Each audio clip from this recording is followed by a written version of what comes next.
Venustiano Carranza, presidente municipal de Cuatro Ciénegas, diputado local, senador, gobernador de Coahuila y presidente constitucional de los Estados Unidos mexicanos, tuvo una vida política marcada por su participación en eventos cruciales de la Revolución Mexicana, así como en su ascenso a la presidencia, aunque también enfrentó conflictos internos y oposición de otros líderes revolucionarios. Hijo del coronel liberal Jesús Carranza Neira y de María de Jesús Garza, Venustiano Carranza Garza nació en Cuatro Ciénegas, Coahuila, el 29 de diciembre de 1859. Provenía de una familia terrateniente y estudió en el Instituto Científico y Literario de Saltillo, para después estudiar en la Escuela Nacional Preparatoria de la Ciudad de México, esto en el año de 1874, con la idea de cursar la carrera de medicina. Sin embargo, desde joven padeció de una enfermedad de la vista que le impidió continuar sus estudios, por lo que regresó a Coahuila, donde se dedicó a la agricultura y la ganadería, pero su interés en la política lo llevó a involucrarse en la vida pública. Se integró a la vida política en 1887, cuando fue electo presidente municipal de Cuatro Ciénegas. Además, fue diputado en la legislatura del Estado, senador suplente y senador en el Congreso de la Unión, en el cual llegó a ocupar 2 veces la vicepresidencia del Senado. Porfirio Díaz gobernó México durante varias décadas. Su régimen fue caracterizado por la concentración del poder, la falta de democracia y la desigualdad social. Francisco I. Madero, un hacendado y empresario, se convirtió en el líder de la oposición a Díaz. En 1910, Madero emitió el Plan de San Luis, documento que convocaba al levantamiento de armas para culminar con la dictadura de Porfirio Díaz y establecer elecciones libres y democráticas. Este evento marcó el inicio de la Revolución Mexicana. En 1910, Madero prometía la igualdad y la justicia como principios fundamentales de su movimiento. Buscaba poner fin a las injusticias sociales y económicas que existían bajo el régimen de Díaz. En ese mismo año, Carranza se unió al movimiento revolucionario encabezado por Francisco I. Madero contra Porfirio Díaz.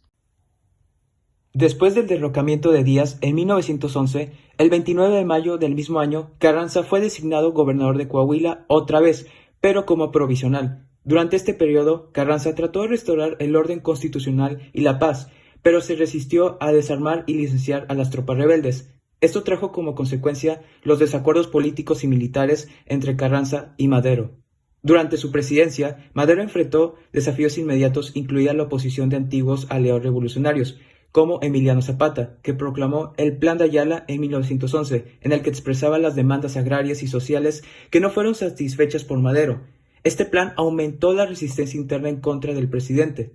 En 1913, el general Victoriano Huerta, descontento con Madero, lideró un golpe militar conocido como el Pacto de la Ciudadela, acuerdo que firmaron el general Victoriano Huerta, el general Félix Díaz y el embajador de Estados Unidos en México, Henry Lane Wilson, para derrocar al gobierno de Madero. En marzo de 1913, Venustiano Carranza proclamó el Plan de Guadalupe, un manifiesto que desconocía la autoridad de Huerta y llamaba a la formación de un ejército constitucionalista para luchar contra él. Este plan sirvió como base para la resistencia armada contra Huerta. La intervención de Estados Unidos también desempeñó un papel en el derrocamiento de Huerta. Después de una serie de incidentes, incluido el arresto del personal militar estadounidense en el puerto de Veracruz en el año de 1914, ante esto, Estados Unidos intervino militarmente en México. Como consecuencia, la presión internacional y la falta de apoyo interno debilitaron aún más la posición de Huerta en la presidencia. Finalmente, el 15 de julio de 1914, Victoriano Huerta renunció a la presidencia. En ese mismo año, Carranza convocó a la Convención de Aguascalientes en un intento de reconciliar a las facciones revolucionarias. Sin embargo, las diferencias ideológicas y personales entre Carranza, Emiliano Zapata y Pancho Villa llevaron al fracaso de la convención y al resurgimiento de la lucha armada. Por su parte, los zapatistas instaron a Carranza a que se deben cumplir los 3 grandes principios contenidos en el Plan de Ayala: la expropiación de tierras para uso público, la confiscación de propiedades a los enemigos del pueblo y la devolución de sus tierras a personas y comunidades poseídas, mientras que los villistas exigían el cumplimiento del Plan de Guadalupe, respecto del restablecimiento inmediato del orden constitucional a través de un presidente interino que convocaría a elecciones generales.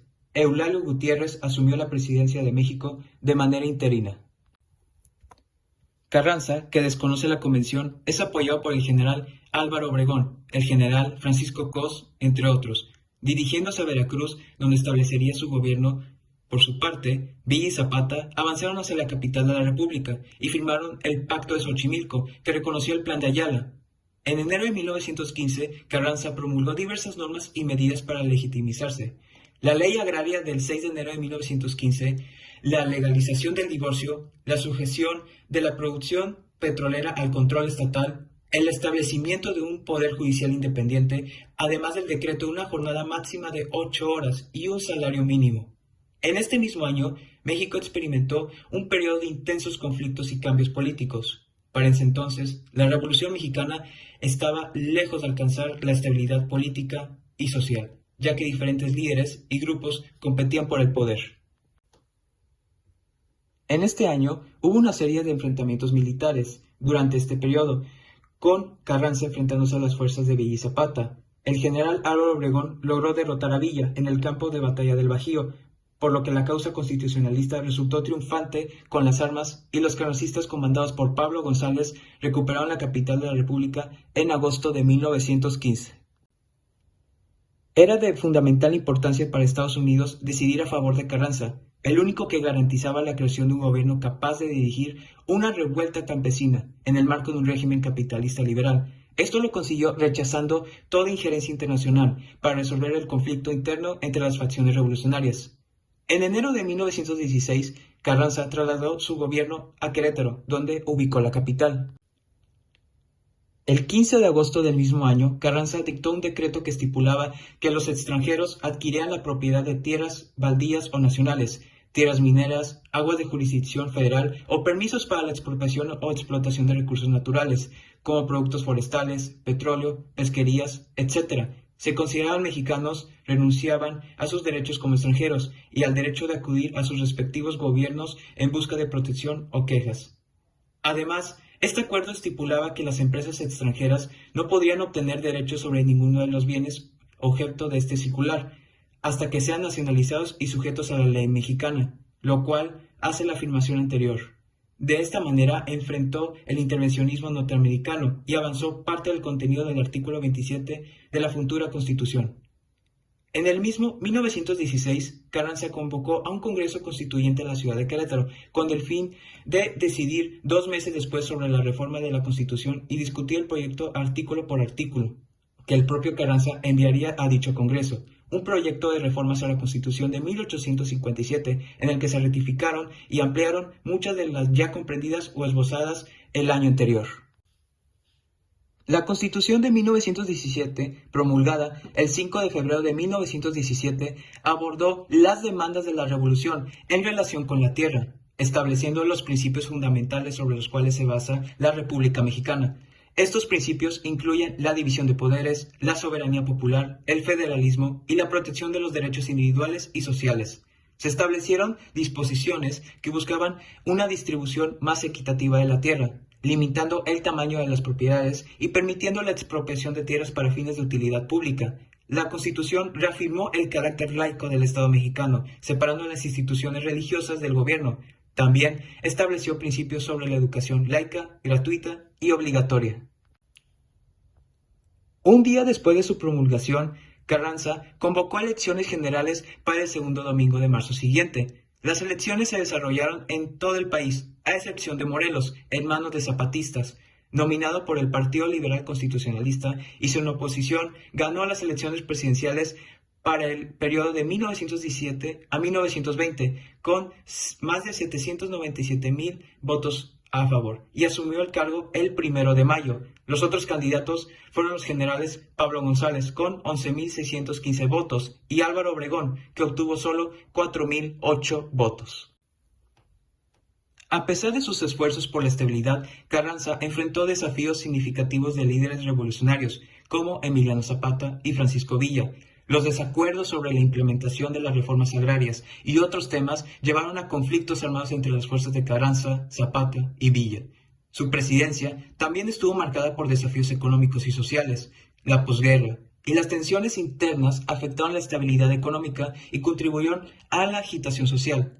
El 10 de abril de 1919, Emiliano Zapata fue emboscado y asesinado en la hacienda de Chinameca. Un grupo de soldados leales a Carranza, bajo las órdenes del coronel Jesús Guajardo, atacó la hacienda donde Zapata se encontraba para negociar.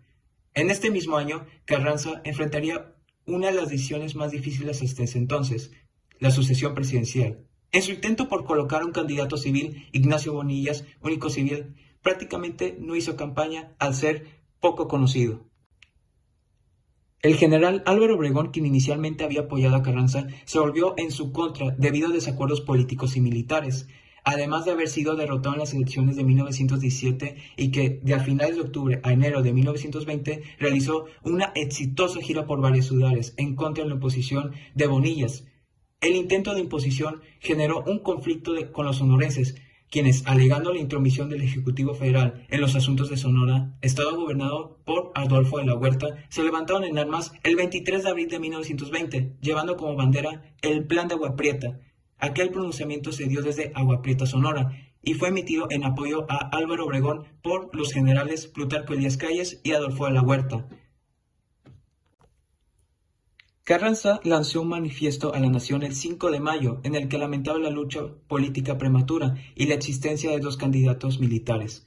2 días después, Carranza abandonó la capital para huir en tren hacia Veracruz con un gran convoy, donde esperó instalar su gobierno desde allí, luchar y derrotar a Obregón. El viaje fue lento debido al constante acoso de los rebeldes y al cabo de unos días tuvieron que abandonar el tren porque las vías habían volado. Con algunos hombres leales acompañándolo, continuó a caballo, pero fue alcanzado en Tlaxcala-Tongo, Puebla, por las tropas del general Rodolfo Herrero.